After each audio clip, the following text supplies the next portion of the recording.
Good morning, everybody, and welcome back to another episode of Coffee with the Critters, where we live stream every Sunday morning at 9:30 a.m. Eastern, unless otherwise noted. The only times we go live at different times are when we have a guest on, and we will start at 9 a.m. Sometimes we have cocktails with the critters, and I will notify people the day before when we have it on a Saturday evening where we join each other in a live stream. And sometimes when I'm traveling. And my travel schedule is getting ready to pick up tremendously late this summer. So for those that may be new, good morning. My name is Laura Joseph, owner of the Animal Behavior Center. We're an international educational center where we show people all over the world how to care for animals and the people that care for them using positive reinforcement and applied behavior analysis. So we focus on animal behavior, training, and enrichment. And you can find out more about what we do on our website, which is theanimalbehaviorcenter.com. And you can find out about all our services, our virtual online memberships, our webinars, the events we have. You can also always reach me at my, hi Snow, good morning, at my email address, Laura, Lara, at theanimalbehaviorcenter.com. You can also find out about our upcoming events here on our Facebook page or on our website. Where you will find out more about our upcoming workshops, presentations, travel schedule, live streamed webinars that we may be having on different topics. You can also join our email newsletter list, which you can find right here on our Facebook page. That's Snow, my deaf and blind border collie in the background, interacting with my deaf bulldog, Levi. Sorry about the interruption, but it comes with the territory. So here at the Animal Behavior Center, you may hear a barking dog, or you may get pooped on by a passing parrot. So we do have our upcoming fall workshops. One is designed around birds. But we have 3 other ones designed around understanding behavior and applied behavior analysis, working with animals. You can find out more about that on our website. So before we get started on this morning's topic, good morning, everybody. Hey, Nicole, Tim, Bettina, Daniela, Iris. Good morning, everybody. We've had a couple different workshops. And good morning, Sandy. We had the Rhode Island Parrot Rescue in, I believe it was about 2 weeks ago, for a 2-day workshop where they brought their staff in and learned how to fine-tune their technique and understanding animal behavior and training through working with a variety of species of animals. We did get great feedback from that workshop. Good morning, Ray. And I want to thank their staff for all the 5-star reviews they left us on Google.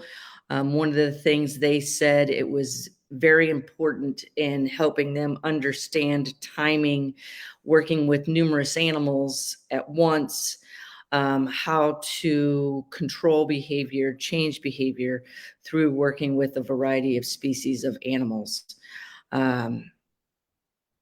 And we heard one of the most fabulous experiences they had was with the hornbills, Fred and Wilma, particularly Fred, because it was hard.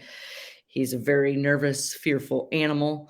And we were able to show that change in his behavior throughout the 2 days of the workshop. And they mentioned it was amazing to see how much he had changed just in the 2 days that they were there. So let's get started. Did I say good morning, Ray? Let's get started on this morning's topic. So this is a topic, caregiver burnout, understanding caregiver burnout. And I have a printout here with photos to show to make sure I talk about important topics in caregiver burnout. So caregiver burnout is something that it's one of my biggest fears in the back of my mind and has been for the many years that I've been in this field of animal training and behavior. So I entered the field of animal training through enrichment. I loved empowering animals and giving them the best life possible. My gateway to animal behavior and applied behavior analysis started through the world of parrots. And then I understood or started learning and taking master level classes in applied behavior analysis to do better by them. So I entered the animal training field through enrichment, because you hear me say all the time, studies show if you're actually using positive reinforcement training, it's the animal's preferred form of enrichment. And I found that to be extremely true. So, but we can't be training animals all the time. So when I'm not training them, I don't want them to be stressed when I'm not there. So that's when I bring in the foraging and the different activities, aviaries, exercise, whatever forms of enrichment I can find for them, because I want animals thriving under my care, not just surviving. So caregiver burnout, and I discuss this a lot with my friend Jeannie, and I'm like, my biggest fear is getting burned out, because the deeper I get into this, the more animals I'm interacting with. We have 18 animals at the Animal Behavior Center. That's a lot. I care for much more species of that. And from raptors, giraffes, different types of primates, because I'm trying to provide them the best care that I can give them while continuing to learn and expand upon what I know and what I can do for them. So I did write this up because I did look up caregiver burnout. And is there a difference between caregiver burnout and compassion fatigue? And yes, there is. So I wrote down here, while caregiver burnout and compassion fatigue share some similar symptoms and can coexist, they have distinct focuses. Caregiver burnout primarily centers around the challenges and demands of caregiving itself, encompassing physical and emotional exhaustion resulting from the overall responsibilities. Compassion fatigue, on the other hand, centers more specifically around the emotional toll of witnessing and empathizing with the suffering of others. So I'm not worried about compassion fatigue with myself, because I'm not consistently dealing with the suffering of animals, because I'm trying that. I mean, and there are other areas where people are dealing with the suffering of animals, such as in the veterinary field. I chose the field of animal training because I want to know these individual animals, care for them myself, have be in more control over their overall care on a daily basis. I want relationships with these animals. Good morning, Dawn. Haven't seen you in a while, and Sherry. So feel free to comment about this as well. I'm going to try really hard to get through everything I have written down over the next 20 minutes of this episode. And it's going to be hard for me to stick to. So with compassion fatigue, I've got a list of different things. Hey, Nancy, with not compassion fatigue, with caregiver burnout, it's something you have to keep in the back of your mind. And it's all about balance and making sure you take time for yourself. And I really do focus on that, making sure I take time for myself, because if I don't, I'm not going to be able to give the proper care to the animals. And that is the primary reason why I got into this, is to make sure these animals are thriving. So a couple of key points I wrote down. With caregiver burnout, some important topics is the physical and emotional demands. And if you're on here, you are concerned about this as well. And if you're on here, I want to give you key points to keep in mind and think, are you going through these areas? Because there have been times where I do see caregiver burnout coming into play. And like I said, it's one of my biggest fears. I want to make sure I stay away from that. And there are times where I can't stay away from it because there are too many animals under my care. And I always find myself putting the animals first ahead of my own medical care. So a couple key points are physical and emotional demands. Animal keeping involves many things, including such as feeding. You have to constantly clean up after these animals. You have to handle them. In my area of work, you have to keep them trained, because I see if once I show an animal that type of enrichment, if I can't continue to give it to them, you'll see the animals start to get stressed. So it's always constantly watching this balance. And then you have to work with these animals a lot of times in challenging conditions. It involves emotional attachments, and the caregivers develop strong emotional bonds with these animals. Another key point is Tim says, one way I stop from being burned out is making sure I take time for myself too. Yes, that's very important and often overlooked, because with caregivers, they will often put the animals first and their self second. And there's so many times I do that, but if you keep that consistent, burnout's coming. And then the animals in your care will suffer. So here I'm still putting the animals first. But that's the mission behind why I do what I do. The animals in my life will always come first, but I need to make sure there's time for me as well, or the animals will pay for it. So another key topic in caregiver burnout is long working hours. And if anybody that works at the Animal Behavior Center sees this. So it includes weekends. I've worked weekends for over a decade. Holidays, when you run your own business, you're often working holidays because you need to give the other people, staff, employees, volunteers, you need to give them time with their animals. I mean, time with their families, time to be with people. You have to work these times to ensure the well-being of the animals. They're demanding schedules that can lead to exhaustion, which you're looking at this morning. I finished work late last night, working on Coffee with the Critters, and I was like, I need to go to bed now in order to get up and get prepared for this. So it's 6 hours of sleep for the past several nights in a row.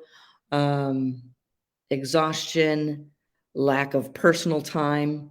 And when I was looking for photos that I could share during this, I see that I have no photos of family members in my phone, or at least they're not anything recent. And that is a key to me, where I'm like, all right, I need to start spending more time with family and friends. So like I said, you're working holidays, you're working after hours. It's all about balance. And one thing I have, like right now is a stressor on my mind, is I do have a hectic schedule coming up this afternoon, and spending time with my animals is a big block of that this afternoon, because I've been working quite a bit the past couple days. So I'm like, my animals are craving time with them. So I have a block set out this afternoon to be with them, and nothing will interfere with that. And a lot of times I'm finding myself lately, like I have right now, I just put my phone on do not disturb because I get contacted numerous times about this animal, that animal, this condition. So I will put my phone on do not disturb once in a great while, and it usually only happens every Sunday morning at 9:30. Um, so like I said, it's all about balance, because you will find yourself, you will always be needed. You're always constantly moving, working. And me with animals in my care, I want to be involved. I want to be involved. I want to be there. I want to see what's happening if I'm not doing it myself. I want to make sure the animal is not stressed or as least stressed as possible. Um, I'm trying to make sure I keep the photos that I have selected. Um, so something else that comes into mind, a key important topic, and then I'll look at the look at the comments. Lack of resources in animal keeping. Businesses may have limited resources such as understaffing, inadequate funding, outdated equipment. This can place additional stress on the caregivers as they struggle to meet needs and the animals maintain their own in the animals' well-being, your own well-being. What was I going to say about this? Oh, this is why it's really important. When I bought the animal behavior well, when I bought the building that we opened up the animal behavior center, it's a huge 10,000 square foot building. One thing I kept hearing people say is, you have this huge space. Why don't you bring in more animals? And I'm like, nope, nope, nope. It's all about balance. Just because I have a huge space doesn't mean I want to fill it with animals, because I could have this center overflowed within 24 hours of animals needing appropriate care. But then the more animals I bring in, the more these are going to suffer. And that's what all the staff and the volunteers know that I keep in mind. Yes, we can get more animals, but can we properly care for them? They need to be fed, cleaned, trained, interacted with, personal time with that individual animal, research, medical care. We need to have the funds for all of this.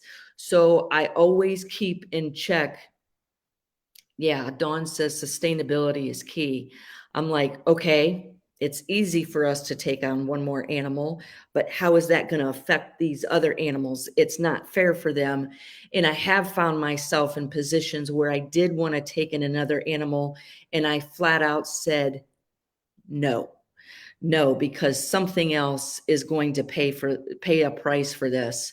The veterinary care, when you have veterinary care, you have that follow-up care. You have to take the time to medicate the animal.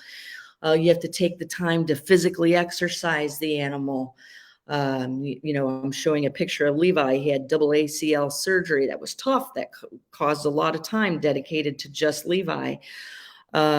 Priscilla, the alligator, I put a lot of time and effort into her training for her physical therapy to get that leg back working again. And like I said, in working holidays, everybody else needs to take that time off. So I'm working every holiday.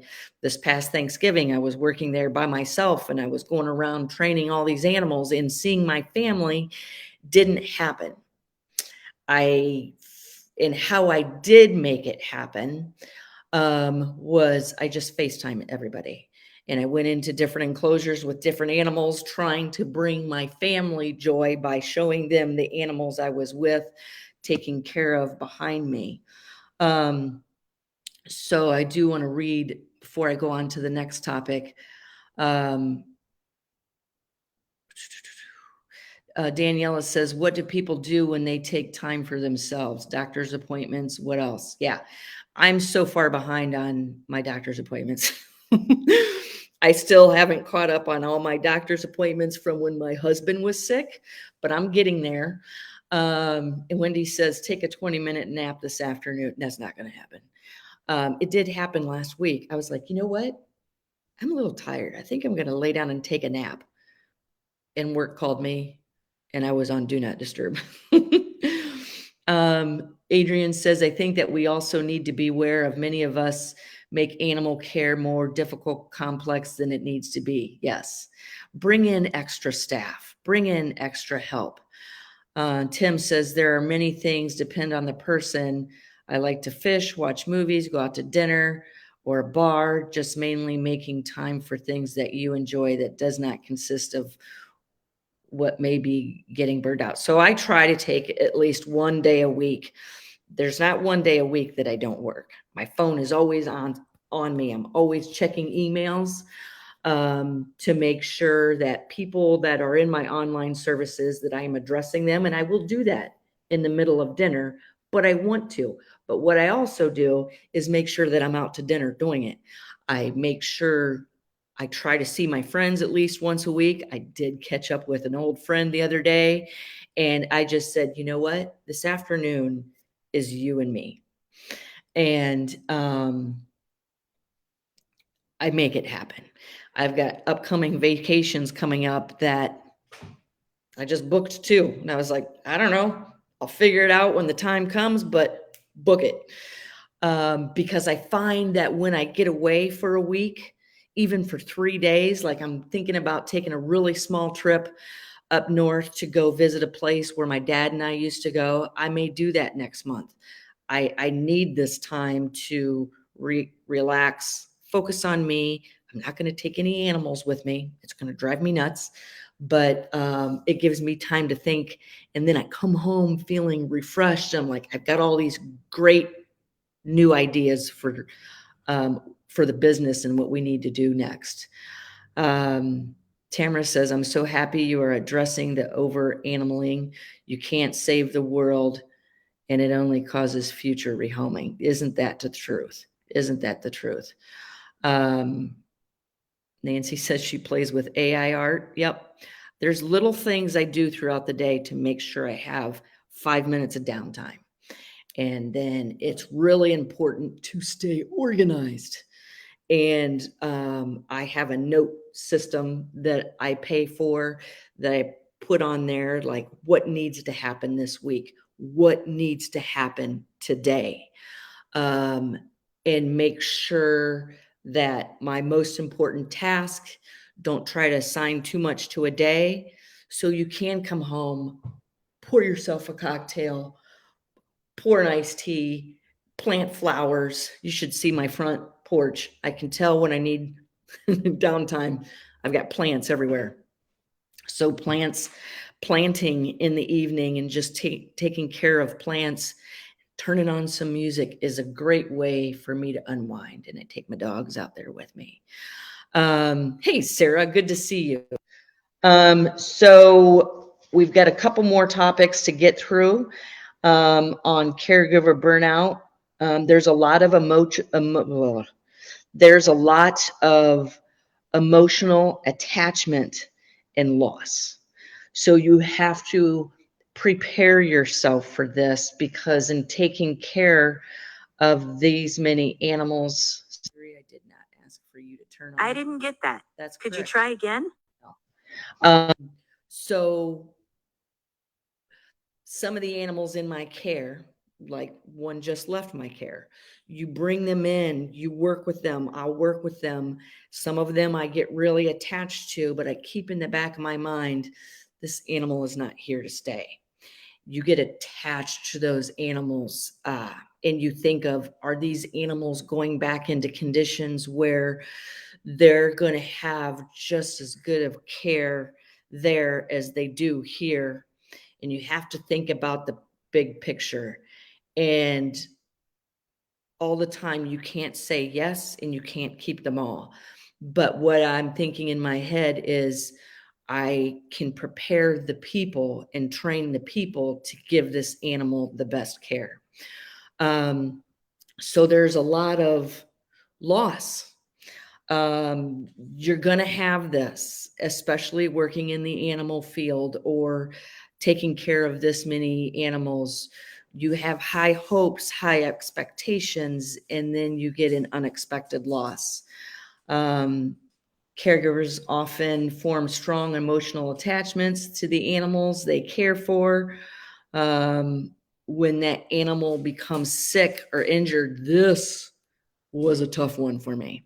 This was a tough one because it had no good outcome. And this was Sam, the blind Amazon we took in. The only good outcome, how did I learn from this? How can I do better from this? That's when we started the Sam I Can Foundation, our nonprofit, to continue to help do better by all these other animals.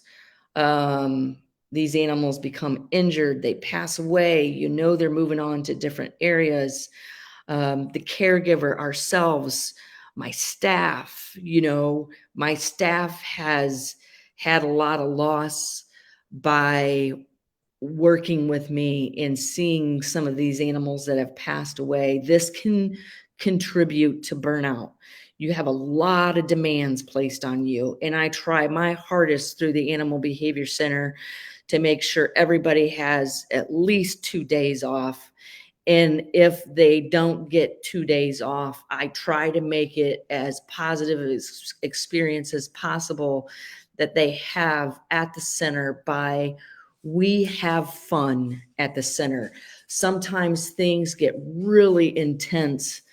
There's a lot of demands placed, and I come through and I'm just like, is this being done? Has this been done? Are we keeping an eye on nutrition? Are we keeping an eye on variety of nutrition? We have a huge whiteboard on variety of nutrition. We've got charts of all these different animals, who's getting what, when they're getting it. It can become overwhelming. It's a lot. But what I'm trying to do is make sure they're having fun.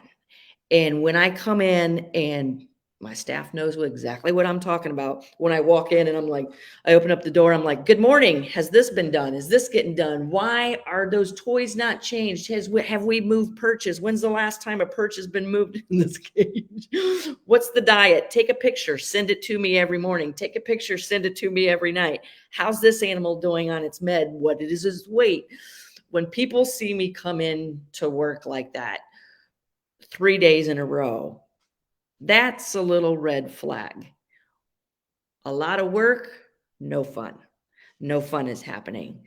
And if no fun is happening at the center for our volunteers and for our employees, not only am I worried about caregiver burnout on my part, but caregiver burnout on the employees and the volunteers. And I always say no volunteering more than 2 days a week, because I do not want to see you burn out. And sometimes they may come in and an animal's gone. They're like, where'd it go? I was like, oh, it had to go back today. Nancy says parrot care alone is so complex and requires constant attention. It does. I'm constantly we've got a storm moving through this afternoon, and it's calling for severe storms. So not only do I worry about which location do I provide myself, because we have high winds and possible tornadoes coming through this afternoon. I've got my animals divided up in 2 different locations.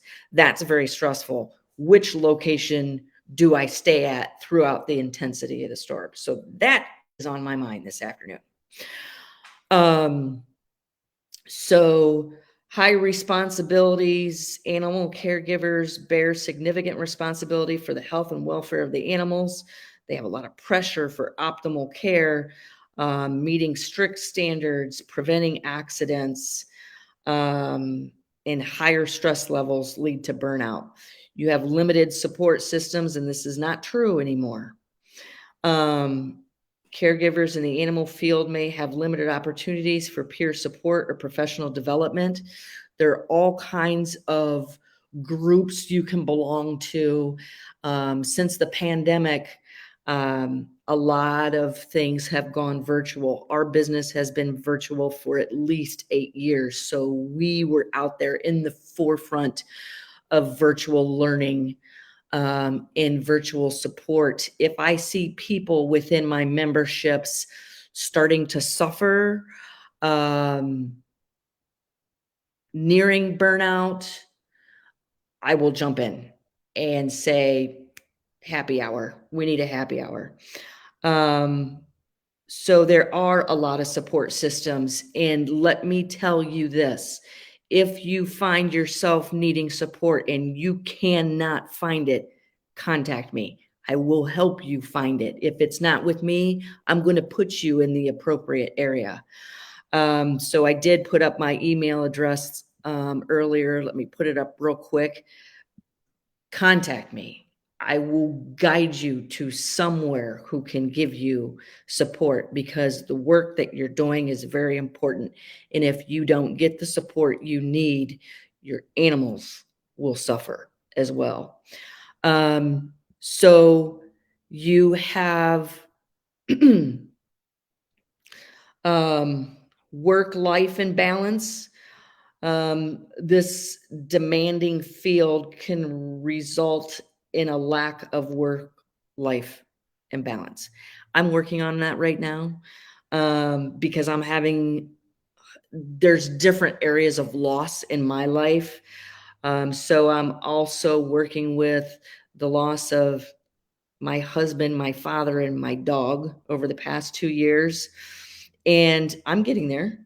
And like we said with Evelyn Gould, who came on, I believe it was in level 2, it's not, in so many times I think about what she says. I don't help people try to get over trauma. I help them find ways to cope with it. And when I was visiting my father's gravesite a week ago today, I was like, I'm not going to get over this. I'm trying to find ways to cope with this, Dad. And I think I'm doing pretty good. I make sure I have time with my friends. I'm going out with one of my girlfriends this week, where we're going to go hang out together, and we go to areas where we can discuss things. And if I cry, I cry and I get it out of my system, temporarily. It's really important to spend time with family and friends. I try to make sure I see my sister Dina at least once a week. Do we have Sister Fridays all the time? Not anymore. That stopped around the pandemic. But what I have done is I'll sneak in a Sister Thursday, or, hey, are you calling off work this week? I can too. I throw those in there. I'm spending a really good amount of time with friends and family. Let's see, anything else? Caregiver burnout also comes neglect of self-care, which can lead to chronic stress, exhaustion, and burnout.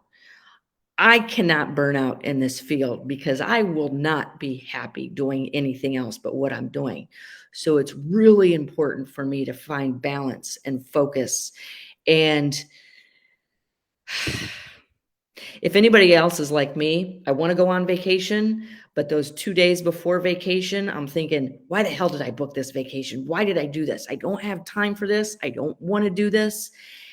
And then I just go. And then when I go, I'm like, whoo, this is fun. Look at that. I laugh. I talk. I take naps. And I come home feeling revived. So my sister-in-law has been reaching out to me, and we're booking a couple of different vacations. We will be going out of the country quite a bit. And she just said, hey, want to go this? Want to go with me here? And I'm just like, yeah. And she's like, do you have time? I was like, don't ask me that. Just book it. So that's what we're doing. One last thing with caregiver burnout. Does it affect you and does it affect the animals? Absolutely. But don't forget the other people that it affects. your staff, your employees, your volunteers. It affects them. Your stress is trickled down to them. And I have an amazing staff. Amazing. I have so many that have started with me before the Animal Behavior Center even started, and they are still with me. And sometimes I ask, why are you still with me? Because it can be stressful here. But I have an amazing staff, and I just got done telling Kendall the other day, and here's Kendall. I was like, we need to take time for us, for ourselves, the staff, the volunteers. Let's do it quarterly. Let's go to dinner. Let's go out for some cocktails. Let's sit on the deck. Let's have some fun. And because I get so busy that I don't know what's going on in your life. And if I can't be here to support you, I take a big chance in losing you at the center. And if I lose you at the center, my animals will suffer, or the animals in my care. So, hey, Puff, good to see you. So make sure you take the time for yourself. Look into ways that can help you prevent caregiver burnout. You don't want to go into compassion fatigue, because I looked up what that is and I was like, ooh, that's a whole different monster on its own. So I'm constantly making sure, Laura, are you in check? Are you burning out? Why are you acting like this? Are you too tired? Is your stress level so high? Or did you have time to visit this animal today? No. Why? Because I'm too busy. That's a problem. So like I said before, if you don't find the help that you need, contact me. I will help you find it, because I know the suicide rate I don't even remember the statistics anymore. The suicide rate in compassion fatigue within the veterinary care area is very high. And I'm not even, I have some theories in my head as to why, because you're constantly caring for animals that are dying, sick. Can you help them? You've given them your all and they didn't make it. That is not an area that creeps into my life. Compassion fatigue, I hope I never see it. But burnout is one I'm constantly in check with. And sometimes within our services, I just say, hey guys, I'm peacing out for 2 weeks. You are not going to see or hear from me. And everybody understands, because when I come back from those 2 weeks, it's like boom, boom, boom. Then my mind is refreshed and I'm helping so many more people. So with that being said, I'm going to go out and do some work for a couple hours, and then I'm going to go spend some time with my animals. So feel free to reach me if you have any concerns or need any help. I know we have our level 1 membership, our level 2 membership. We have our other memberships, the Parrot Project. If you guys are finding areas where you would like to have group live streams to help with this, let me know and I will get them scheduled. If you watch this live stream and you like the work that we do, take a look at our website, theanimalbehaviorcenter.com, for all the other services that we have. We have a lot of workshops. We have a very important workshop coming up this October you're not going to want to miss. You can come spend some time with me, take 1, 2, 3 days, sit by my side, train with me. I will help you focus on what you need to do through a day with the trainer to help the animals in your care. If you're like the Rhode Island Parrot Rescue and you want to bring your staff and your team to me for a couple of days of training, feel free to contact me. We also have our online webinars, our memberships, and our very popular podcasts. Yeah. And I guess with all that being said, I want to say thank you for taking the time to be with us today and talking about this extremely, extremely important cocktail. And Nancy says, and can't wait for a cocktail or two. Nancy, I can't wait to see you again to sit down and have a cocktail or two with you. I will be coming back to Key West in the very near future. Rachel says, thank you. We love you. Take care of yourself. Love you, Rachel. Thank you for all the amazing work you're doing at the center. I'll see you guys next week, 9:30, Coffee with Critters. All right. Take care. Have a great rest of your weekend.